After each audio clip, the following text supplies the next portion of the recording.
किसी व्यक्ति को अगर क्रॉनिक कॉफ या लंबे समय तक खांसी की प्रॉब्लम है तो कौन कौन से घरेलू नुस्खे उसके लिए उपयोगी हो सकते हैं। इस तरह के पेशेंट को थोड़ा शहद लेने से फायदा हो सकता है। इसके अलावा वो गर्म पानी पी सकते हैं या गर्म पानी के गार्गलिंग कर सकते हैं, इससे भी उनको फायदा होता है। खासकर उसमें थोड़ा सा नमक डाल के अगर गार्गलिंग करते हैं तो गले में अगर खराश है तो वो निकल जाती है। इसके अलावा आप अदरक की चाय ले सकते हैं, इससे आपको थोड़ा फायदा मिलेगा। थोड़ा बहुत आप स्टीम इनहेलेशन कर सकते हैं, अगर दिन में 2 से 3 बार आप भाप इनहेल करते हैं तो आपके थ्रोट में थोड़ा मॉइस्चर आ जाता है, इससे भी आपको थोड़ा कॉफ में फायदा मिलेगा।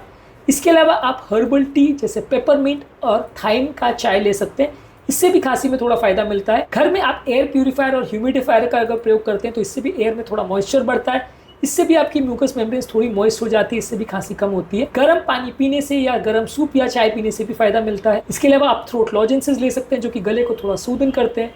कोई भी इरिटेंट्स का अगर आपको एक्सपोजर हो रहा है जैसे डस्ट और स्मोक है तो उसको आप बंद करिए और सोते समय सिराने को थोड़ा ऊपर करके रखें, तो इससे आपको क्रॉनिक कॉफ में फायदा मिलेगा।